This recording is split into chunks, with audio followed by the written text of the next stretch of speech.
Eu sou Amélia Harper. Tenho 31 anos. 3 semanas antes do casamento do meu irmão, eu estava lavando jarras de expresso no café dentro do prédio Whittaker Tower quando meu celular acendeu com o nome dele. Quase ignorei, porque ele nunca me ligava durante o meu turno, mas alguma coisa no meu peito disse para eu atender.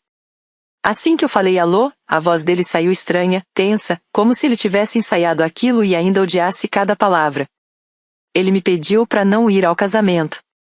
Eu ri no começo, achando que era brincadeira. Mas quando perguntei por quê, o silêncio do outro lado ficou frio. Quando ele finalmente respondeu, disse que eu não era digna. Antes que eu pudesse entender aquilo, minha mãe pegou o telefone e disse algo pior.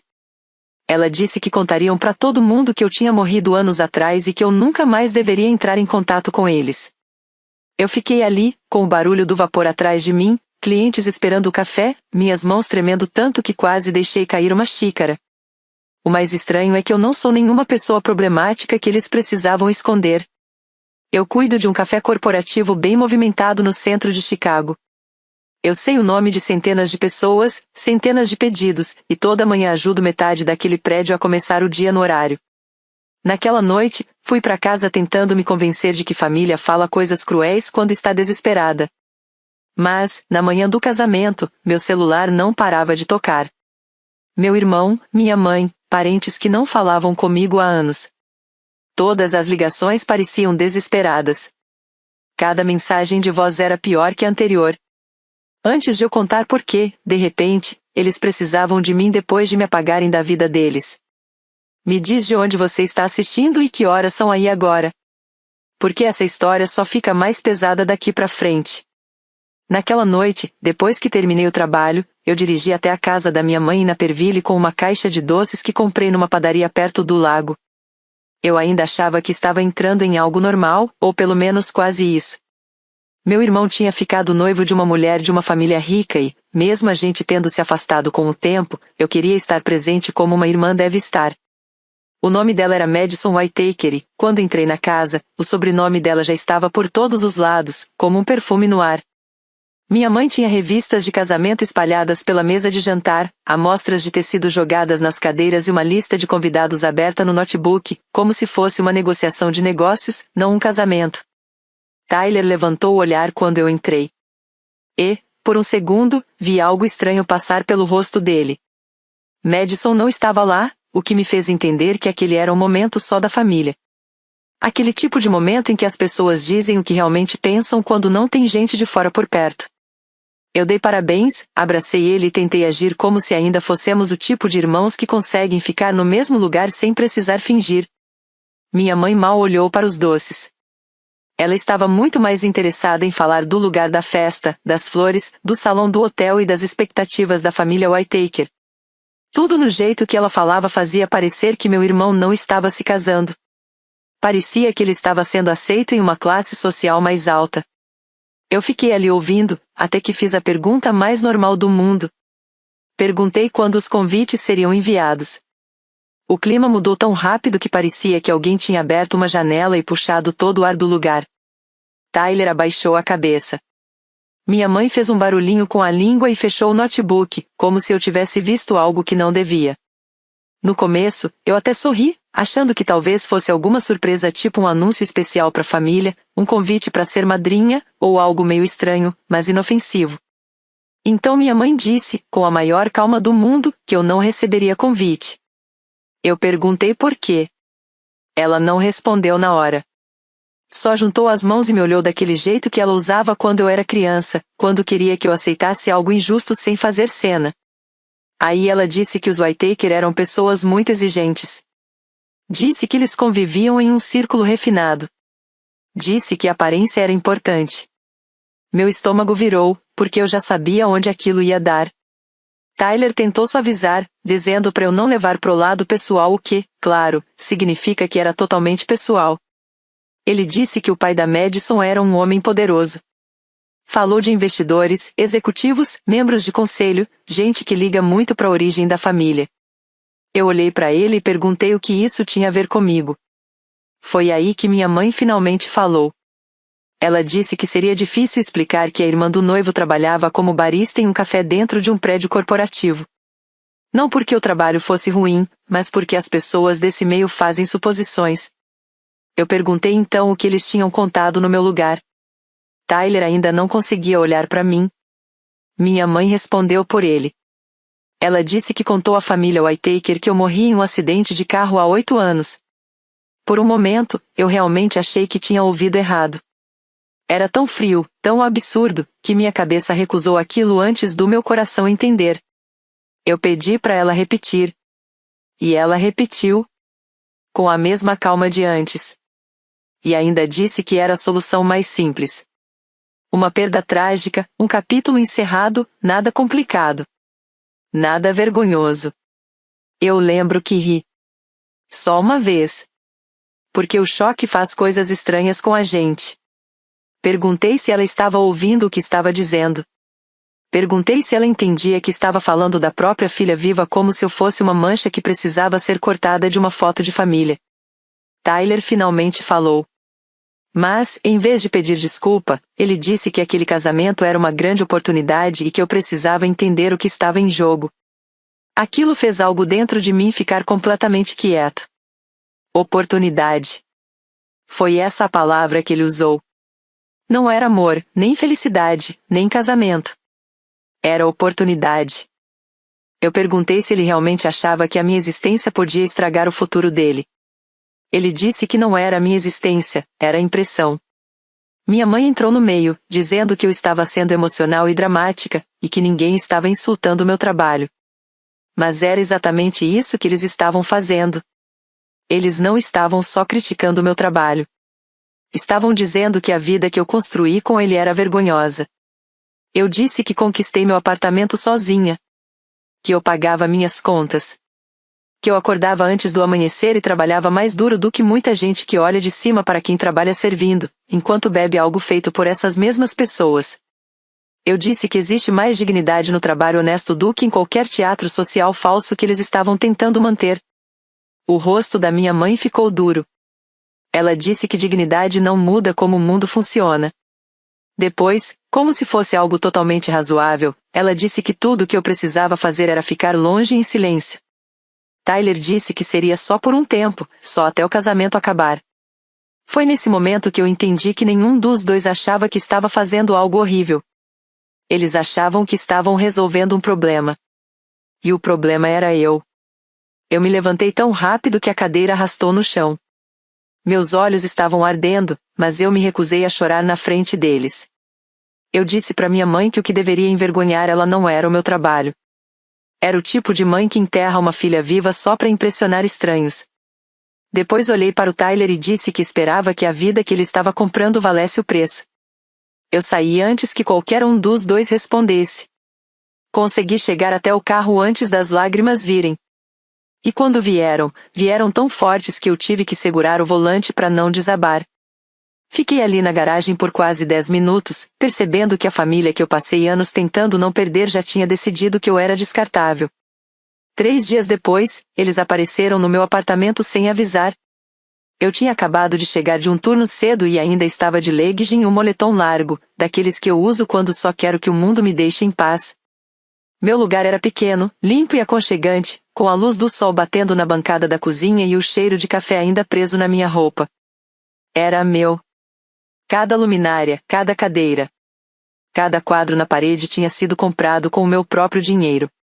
Tinha cartões de agradecimento de colegas de trabalho e clientes guardados perto de um potinho de chaves na porta, e uma fileira de plantinhas na janela que, de alguma forma, eu consegui manter vivas. Quando o interfone tocou e eu vi minha mãe e o Tyler lá embaixo, minha primeira reação foi ignorar. Mas uma parte de mim queria saber se, nas últimas 72 horas, algum deles tinha criado consciência. Não tinham. No segundo em que entraram, eu senti o clima.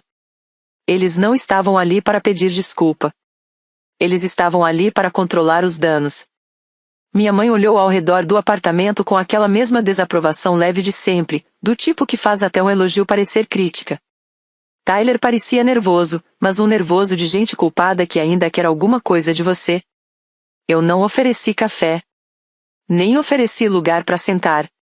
Mesmo assim, minha mãe sentou.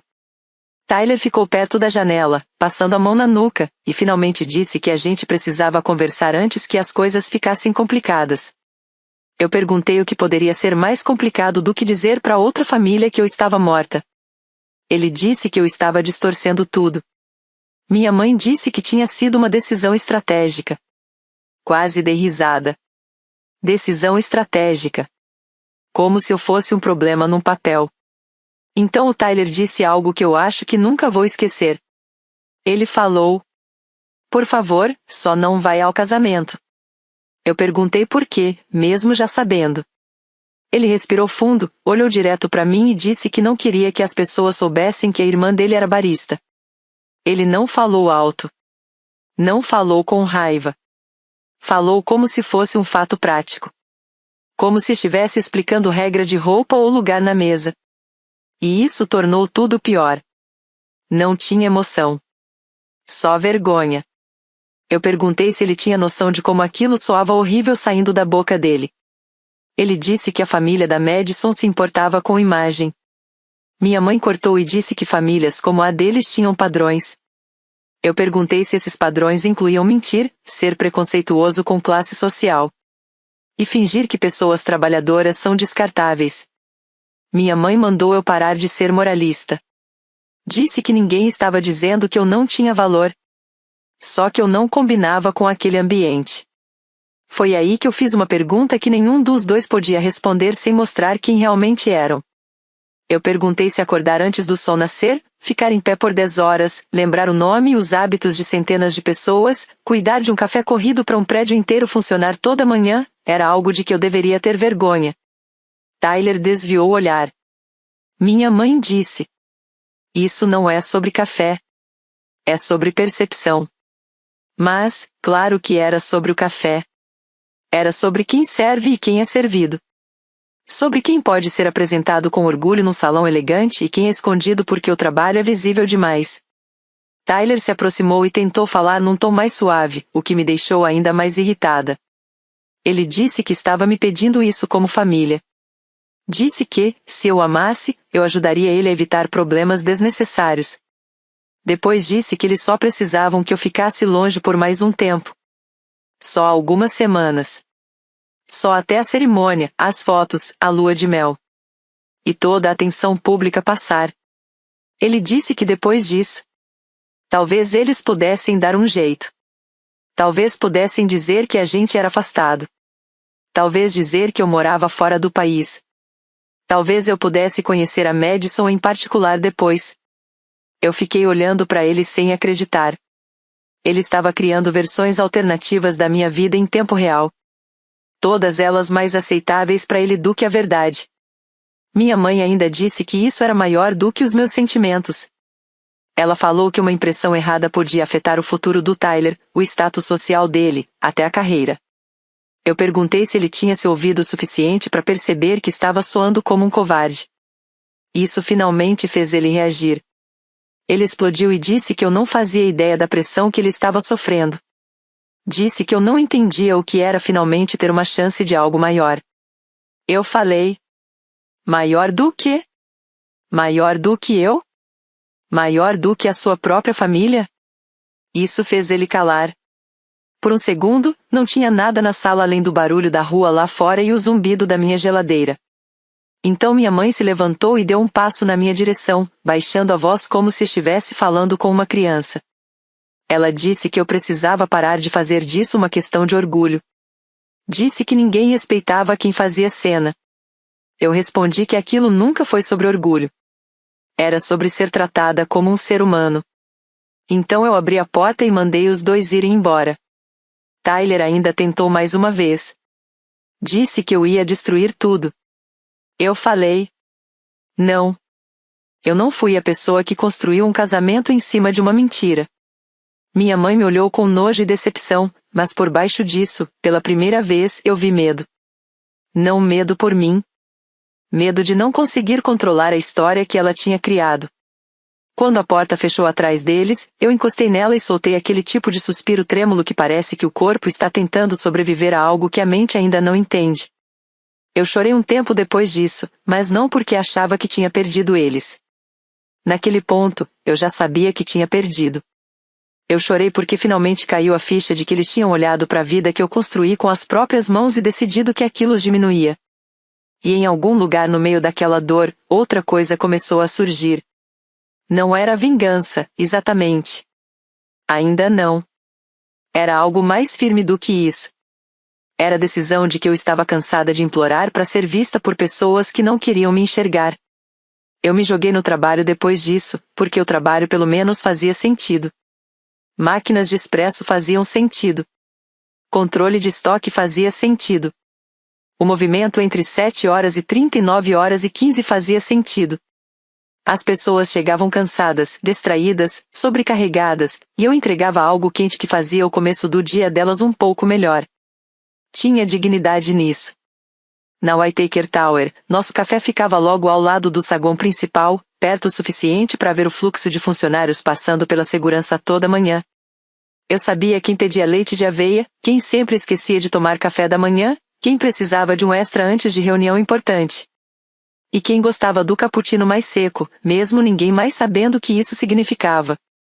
Eu comandava o balcão, treinava novos funcionários, lidava com fornecedores, ajustava escalas quando alguém faltava e mantinha o lugar funcionando quando as filas chegavam até os elevadores. Ninguém me entregou essa responsabilidade. Eu conquistei. E as pessoas naquele prédio me respeitavam porque viam isso acontecendo todos os dias. Por quase uma semana, eu consegui manter o foco sem pensar no casamento, só lembrava quando alguma coisa me puxava de volta para isso. Até que, uma manhã, logo depois do movimento do café da manhã, Robert Whitaker apareceu no balcão. Eu reconheci na hora.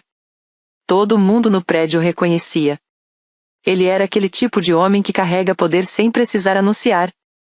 Mas o que me pegou de surpresa foi o jeito normal com que ele fez o pedido. Sem segurança, sem cena. Só um café preto e um obrigado baixo quando eu entreguei a xícara. Ele olhou ao redor do café e disse que aquele lugar era uma das operações mais bem organizadas do prédio.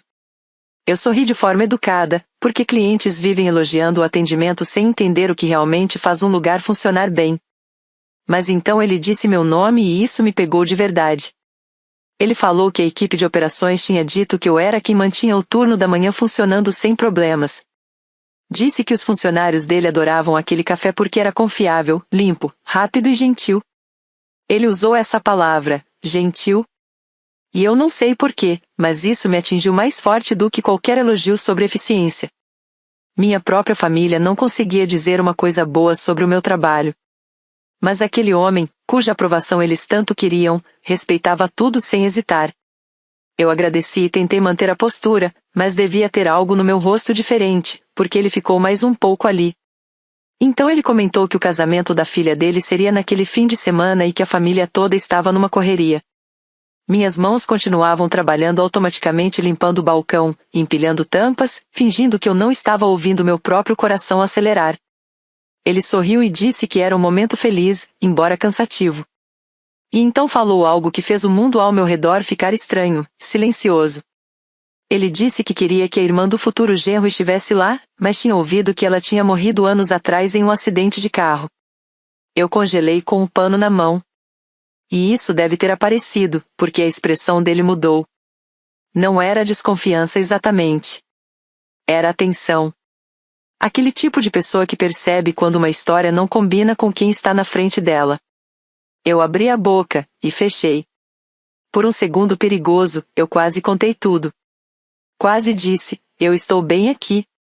Quase disse, as pessoas que vão entrar na sua família me enterraram viva porque eu sirvo café. Mas eu não consegui. Não ali. Não no meio de um turno de trabalho. Não sem saber o que aquilo ia desencadear. 1000 pensamentos vieram de uma vez. Se eu contasse, eu seria a pessoa expondo a mentira. Tyler diria que era ressentimento. Minha mãe diria que eu queria atenção. Madison seria arrastada para isso antes mesmo de entender o que estava acontecendo. E uma parte bem machucada de mim ainda não queria ser a razão de um casamento desmoronar. Mesmo que as pessoas no centro disso tivessem me tratado como lixo. Então eu engoli a verdade e só respondi algo vago sobre famílias serem complicadas. Robert me olhou por um momento e depois assentiu devagar, como se tivesse entendido mais do que eu tinha falado de verdade. Antes de ir embora, ele me disse uma coisa que eu não esperava carregar comigo pelo resto da semana. Ele falou que não existe trabalho pequeno quando ele é feito com honestidade e bem feito. Disse que empresas como a dele dependem de pessoas que aparecem todo dia e fazem tudo funcionar. E que quem é arrogante demais para entender isso não tem bom julgamento. Eu vi ele se afastando com o café que eu tinha feito, e tive uma sensação estranha, como se a mentira da minha família já estivesse começando a rachar. Mais tarde, naquela tarde, eu me peguei repetindo aquela conversa na cabeça enquanto reabastecia xaropes e conferia horas da folha de pagamento. Será que ele tinha percebido minha reação? Será que ele ligou meu nome ao do Tyler? Será que ele já tinha ouvido versões demais da mesma história para confiar em mais uma? O silêncio que eu escolhi começou a parecer menos como misericórdia e mais como um pavio queimando fora da minha visão. Mesmo assim, eu não falei nada. Continuei indo trabalhar. Continuei tocando o café. De manhã eu corria perto do lago e tentava esvaziar a cabeça. Eu dizia para mim mesma que o casamento ia acontecer. Que a mentira deles ia virar só mais uma marca feia que eu carregaria em silêncio. E que, depois de um tempo, eu ia me curar disso. Mas lá no fundo, eu sabia que alguma coisa tinha mudado. A primeira rachadura no mundo falso é quase sempre pequena. Uma pausa. Um olhar. Uma pergunta feita na hora errada. E, gostassem ou não, a encenação perfeita da minha família já estava começando a desmoronar. Na manhã do casamento, eu planejei ficar em casa. Eu tinha folga pela primeira vez em quase 2 semanas e queria proteger minha paz com aquele tipo de disciplina teimosa que a gente só aprende depois de ser machucado várias vezes. Fiz café na minha própria cozinha, deixei o celular virado na bancada e tentei ler. Não adiantou. Minha cabeça ficava indo para Chicago, pro salão do hotel, para minha mãe organizando os lugares da mesa, pro Tyler ajeitando a gravata como se tivesse merecido a vida que estava entrando. Por volta das 9h15, meu celular começou a vibrar. Ignorei. Depois tocou de novo. E de novo. Na 5ª ligação, eu atendi só para parar o barulho. Era o nome do Tyler na tela. Deixei tocar até parar. 1 minuto depois, minha mãe ligou. Depois um primo que eu não falava há 2 anos. Depois um número desconhecido. Depois o Tyler de novo. E continuou assim até o silêncio do meu apartamento parecer mais desesperado do que o som das chamadas. Finalmente, eu atendi. A voz do Tyler mal conseguia se sustentar. A voz dele quebrou no instante em que percebeu que eu estava mesmo na linha. Ele disse que eu precisava ir ao hotel imediatamente. Eu perguntei por que eu faria isso depois de tudo que ele tinha me dito. Ele começou a falar rápido demais, engolindo as palavras na própria ansiedade. Robert sabia. Isso foi a primeira coisa clara. Robert sabia que eu estava viva. Robert sabia que eles tinham mentido. Robert estava furioso. Eu sentei devagar na mesa da cozinha, porque o ambiente começou a girar daquele jeito estranho que acontece quando algo que você já suspeitava vira realidade. Perguntei como ele descobriu, e o Tyler disse que foi naquela manhã, durante um café da família antes da cerimônia. Robert tinha mencionado de novo a história da irmã morta, disse que tinha visto uma mulher na Whitaker Tower com o mesmo sobrenome e queria entender a ligação da família. A Madison ficou confusa porque a linha do tempo não batia com o que o Tyler tinha contado meses antes. Robert fez perguntas calmas. Minha mãe tentou disfarçar. E o Tyler acabou se contradizendo sem perceber. Foi aí que o Robert entendeu que a história inteira tinha sido inventada. O Tyler já estava chorando quando chegou nessa parte. Chorando. O mesmo homem que tinha me dito que eu não era digna agora soava como uma criança desesperada por ar. Ele disse que o casamento tinha sido suspenso. Disse que a Madison tinha se trancado com a mãe dela num quarto. Disse que o Robert falou que uma família capaz de apagar uma filha para impressionar estranhos não era confiável. E então veio a frase que eu não sabia que precisava ouvir até ela chegar. Ele disse que o Robert tinha dito que me respeitava, que eu era uma das pessoas mais valiosas do prédio e que meu trabalho não era algo do que se envergonhar. Por um segundo, eu não consegui falar. Minha própria família tinha tratado meu trabalho como uma mancha. Enquanto o homem que eles queriam impressionar via tudo com muito mais clareza do que eles jamais viram. O Tyler continuava implorando. Disse que se eu fosse lá e explicasse que tudo tinha sido um mal-entendido, talvez o casamento ainda pudesse ser salvo. Eu quase ri. Mal-entendido. Como se fingir que eu estava morta fosse um problema de comunicação. Então minha mãe pegou o telefone. E a primeira coisa que ela disse não foi desculpa. Foi: por favor, não piora isso. Eu perguntei como exatamente eu poderia piorar mais do que eles já tinham feito. Ela ignorou. Disse que todo mundo estava emocional. Que a Madison estava humilhada. Que o Robert estava exagerando. Que eu precisava ajudar a acalmar as coisas. Mesmo assim, mesmo em cima dos destroços da própria mentira, ela ainda tentava me controlar. Eu disse algo que eu queria falar há dias. Que eu não era quem tinha levado uma mentira para dentro de um salão de festas vestida de verdade e pedido para todo mundo fingir que aquilo não era um cadáver no meio da sala. Ela ficou em silêncio. E então eu ouvi ela chorando também. Era um choro de verdade. Não aquele dramático. Era o tipo de choro que vem quando o controle simplesmente sai do corpo de uma vez. Ela dizia: por favor. Só por favor. Lá no fundo, dava para ouvir parentes falando ao mesmo tempo, se atropelando. Alguém perguntava se eu ia aparecer. Outra pessoa dizia que o Robert queria a verdade direto de mim. Então a voz da Madison cortou tudo, afiada e tremida, perguntando pro Tyler se ele alguma vez tinha mesmo planejado contar a verdade para ela. A ligação virou um caos depois disso. Quando a chamada terminou, eu fiquei olhando meu próprio reflexo na tela escura do celular. Eles tinham me apagado quando era conveniente. Agora queriam que eu aparecesse porque a mentira tinha ficado cara demais.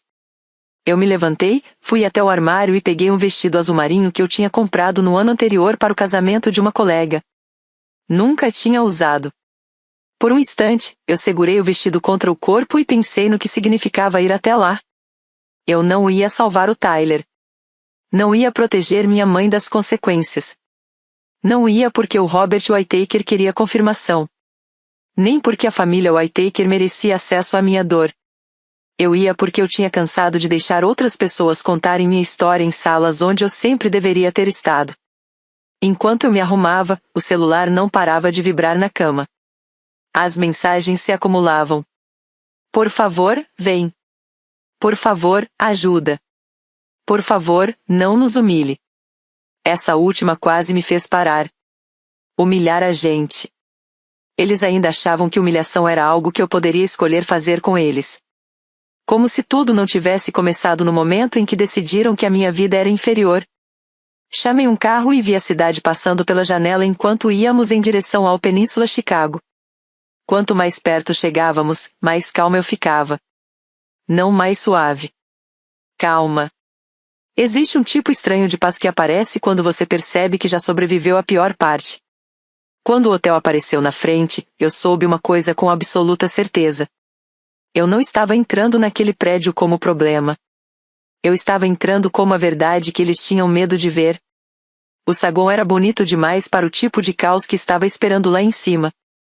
Chão de mármore, detalhes em latão polido, arranjos de flores brancas tão perfeitos que pareciam artificiais.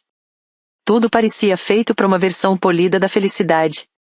E eu lembro de pensar como salas caras ficam feias muito rápido quando a vergonha entra nelas. Um funcionário me indicou o caminho até o salão do evento, e mesmo antes de chegar nas portas, eu já sentia tensão no corredor. Os convidados estavam em pequenos grupos silenciosos, vestidos para uma celebração, mas parados como se estivessem numa audiência de tribunal. Alguns olharam para mim, e olharam de novo. Porque eu claramente não era só mais uma convidada atrasada. Eu era outra coisa. Uma peça faltando. Um rumor com salto alto. Quando eu entrei no salão, a primeira pessoa que me viu foi o Tyler. No rosto dele apareceu alívio, seguido imediatamente de horror. Minha mãe se virou na mesma hora e ficou pálida de um jeito que eu nunca tinha visto antes. O salão parecia meio montado, meio congelado. A música tinha parado. A organizadora do casamento falava baixo perto do palco. A Madison estava perto da frente, ao lado da mãe dela, ainda de vestido de noiva, com os olhos vermelhos, mas a postura firme. Robert Whittaker estava alguns passos à frente delas, com aquele tipo de raiva controlada que fazia todo mundo ao redor parecer barulhento demais. O Tyler veio direto na minha direção. Minha mãe veio logo atrás. Os dois já estavam sussurrando antes mesmo de chegar em mim. Por favor, fala baixo. Por favor, deixa a gente resolver isso. Por favor, não fala nada que piore. Eu olhei pro Tyler e perguntei se ele realmente não conseguia se ouvir. Ele se encolheu. Minha mãe segurou meu braço e disse que a gente podia conversar em particular. Eu puxei minha mão de volta e falei que a gente não fazia mais nada em particular. Foi aí que o Robert olhou para mim e me viu de verdade. O rosto dele mudou. Não foi choque exatamente. Foi reconhecimento virando certeza.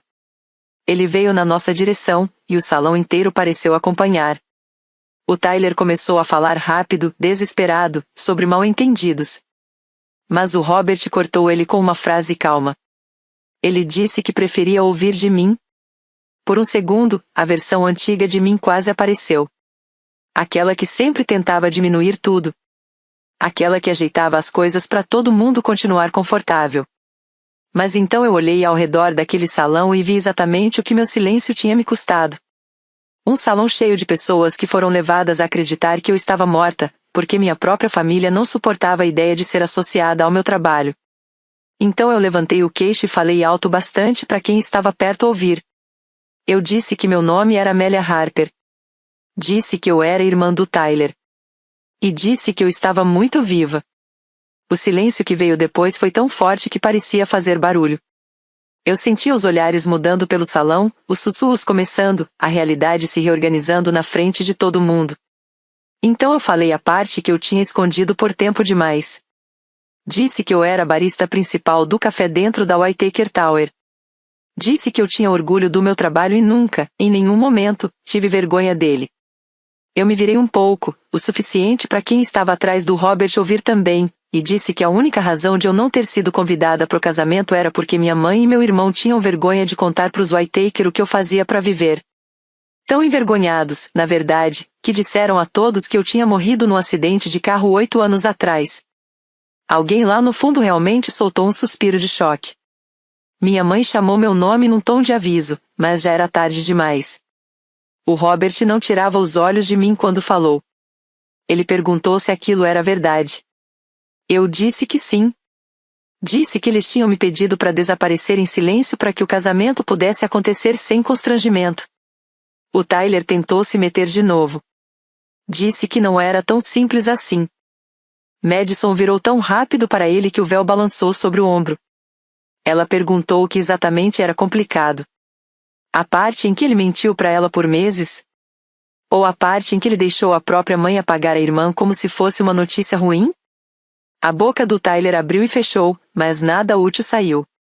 Robert deu um passo à frente, e o salão ficou ainda mais silencioso. Ele disse que tinha construído a empresa com pessoas que trabalhavam em todos os níveis do prédio, e que qualquer família arrogante demais para respeitar trabalho honesto não tinha lugar fingindo ter valores. Então ele olhou direto pro Tyler e para minha mãe e disse uma coisa que eu sei que eles nunca vão esquecer. Ele disse: nós não rejeitamos pessoas por trabalhar. Nós rejeitamos pessoas por mentir. A mãe da Madison abaixou os olhos, não por vergonha de mim, mas pela situação que o Tyler e a Evelyn tinham criado. A Madison parecia devastada, mas não por minha causa. E sim porque o homem com quem ela ia se casar tinha acabado de mostrar que, sob pressão, ele sacrificava quem fosse preciso antes de dizer uma verdade desconfortável. O Tyler tentou segurar ela e disse que só estava tentando proteger o futuro deles. Ela deu um passo para trás. E fez uma pergunta tão pesada e tão justa que eu quase senti no meu próprio peito. Ela perguntou: se você consegue apagar sua própria irmã quando ela te incomoda, o que você faria comigo na primeira vez que eu te envergonhasse? O Tyler ficou destruído com isso, mas não tinha para onde correr. Minha mãe tentou uma última vez salvar a própria imagem. Começou a falar de realidades sociais, diferenças de classe, de como o mundo julga famílias com dureza, de como ela só queria o melhor pro filho dela. O Robert desmontou tudo isso em uma frase. Ele disse que a melhor coisa que um pai pode ensinar a um filho não é status, é integridade e não desprezo. A Madison começou a chorar, mas não caiu no Tyler. Ela ficou firme. Ela disse para a organizadora que a cerimônia não ia acontecer. Simples assim. Sem grito. Sem cena. Só uma decisão. O tipo de decisão de quem já viu demais. Ao redor, os sussurros começaram a se espalhar de vez. Os convidados se olhavam. Uma madrinha levou a mão à boca. Alguém colocou uma taça de champanhe na bandeja com força demais e ela bateu e trincou. Minha mãe olhava ao redor do salão como se pudesse impedir a humilhação de existir. Mas não podia. Já estava em todo lugar. O Tyler continuava dizendo que amava Madison, que tinha entrado em pânico, que não sabia como desfazer a mentira depois que começou. O Robert disse que amor sem verdade não é amor, é teatro. Então ele se virou para mim e, na frente de todo mundo, me agradeceu por dizer a verdade. Ele disse que eu não tinha obrigação nenhuma de ter entrado ali, e que sentia muito por eu ter sido tratada como algo que precisava ser escondido. Eu não soube o que fazer com aquela gentileza naquele momento. Aquilo me atingiu mais fundo do que a crueldade, porque a crueldade de família, depois de anos, começa a parecer quase normal. Mas respeito, quando você foi privada dele pelas próprias pessoas que deveriam te dar isso primeiro, pode ser quase insuportável. Eu assenti e disse que não estava ali para destruir ninguém. Eu estava ali porque nunca mais ia deixar alguém falar de mim como se eu já estivesse morta. A Madison olhou para mim e atravessou o espaço entre a gente. Ela disse que também sentia muito. Não de um jeito teatral. De um jeito humano. Disse que, se soubesse, eu teria sido convidada com orgulho. E eu acreditei nela. E isso importou mais do que eu esperava. Quando eu saí do salão, o casamento já tinha sido oficialmente adiado. Os convidados estavam sendo redirecionados em silêncio, e minha mãe e o Tyler ficaram no meio daquele salão lindo parecendo menores do que eu jamais tinha visto. Durante semanas, eles tinham me tratado como uma mancha no nome da família. Em menos de 10 minutos, a verdade virou tudo de cabeça para baixo. Eu saí daquele hotel de cabeça erguida, e pela primeira vez desde o começo de tudo aquilo, eu não me senti apagada. Eu me senti inegável. As consequências duraram muito mais do que a cerimônia duraria. Na primeira semana, a história já tinha se espalhado pelo círculo social deles mais rápido do que qualquer explicação oficial conseguia controlar. Minha mãe tinha passado meses apresentando o noivado do Tyler como a grande entrada dela no mundo melhor, e esse mesmo mundo agora sabia que ela tentou esconder a própria filha por vergonha do meu trabalho. As mulheres com quem ela costumava almoçar simplesmente pararam de ligar. Um comitê de caridade que ela queria tanto entrar de repente não tinha mais espaço para ela. Uma amiga antiga disse, na frente de outras pessoas, que qualquer mãe capaz de inventar a morte da própria filha por status não era alguém confiável. Isso doeu mais do que ela esperava, porque ali não tinha dinheiro nem aparência para suavizar nada. O Tyler sofreu de outras formas. A Madison não terminou com ele naquele dia, mas se afastou por um tempo e adiou tudo por tempo indefinido. Ela disse que precisava de espaço, tanto das mentiras dele quanto da influência da minha mãe. O Robert deixou claro que, se o Tyler quisesse qualquer chance de reconstruir confiança, teria que fazer isso com honestidade sem esperar que a obsessão da família dele por status fosse tolerada nunca mais. O Tyler começou terapia. Depois ele e a Madison entraram em aconselhamento pré-casamento. Pelo que eu soube depois, o mais difícil para ele não foi admitir que mentiu. Foi admitir por quê. Ele teve que dizer em voz alta que tinha vergonha de onde veio, a menos que isso pudesse ser polido e transformado em algo impressionante. Teve que admitir que aprendeu a medir as pessoas pelo que elas pareciam para os outros, não por quem eram de verdade. Minha mãe chorou durante boa parte daqueles meses, mas nem todas as lágrimas foram inúteis. Algumas vieram do colapso de uma imagem que ela tinha confundido com a própria vida. Nas primeiras semanas eu mantive distância. Eu ia trabalhar. Eu cuidava do café. Fazia minhas corridas de manhã perto do lago e deixava o vento da água limpar minha cabeça. E no Whittaker Tower também aconteceu uma coisa inesperada. O Robert não transformou tudo em espetáculo público, mas começou a puxar conversas dentro da empresa sobre reconhecer e apoiar melhor os funcionários de serviço. Criaram um novo programa de valorização de funcionários que incluía operações do prédio, baristas, limpeza, manutenção e segurança. Ele pediu para a liderança tratar essas pessoas como parte essencial do funcionamento da empresa, não como parte invisível do cenário. Eu nunca quis virar símbolo de nada, mas seria mentira dizer que não significou alguma coisa ver dignidade se espalhando a partir de um momento tão feio. Mais ou menos 6 semanas depois do casamento ter desmoronado, o Tyler perguntou se podia me ver sozinho. Eu quase disse não. Mas pensei na diferença entre limites e mágoa. Limites protegem a paz. Mágoa deixa os outros morarem na sua cabeça de graça. Então eu disse sim. Ele veio ao meu apartamento sem minha mãe, sem desculpas prontas e sem aquela confiança escorregadia que ele costumava usar para se esconder. Ele parecia mais velho. Menor, de algum jeito. Ele pediu desculpa, e dessa vez não tentou embalar isso em justificativas ou pressão. Disse que tinha sido cruel. Que tinha me tratado como um problema, não como irmã. Admitiu que, quando nossa mãe empurrou a mentira, ele entrou junto porque gostava do que aquilo prometia para ele. Não só a Madison. Não só o casamento. Mas status, aprovação, e a sensação de finalmente ser suficiente no mundo que ele sempre tentou subir. Eu ouvi tudo. Depois disse para ele que perdoar não era o mesmo que fingir que nada tinha acontecido. Falei que confiança se constrói com repetição, e ele tinha repetido covardia por tempo demais para uma desculpa apagar isso. Ele chorou de um jeito que eu nunca tinha visto, sem tentar transformar aquilo em pena. Dessa vez ele só deixou o sentimento existir. Algumas semanas depois, minha mãe também veio. Ela não chegou como se tivesse virado uma santa. Chegou envergonhada. E isso é diferente. Ela disse que passou anos confundindo aparência com valor, e que passou essa doença pro filho dela. Admitiu que, em algum momento, parou de me ver como filha e começou a me ver como um reflexo do que o mundo pensaria dela.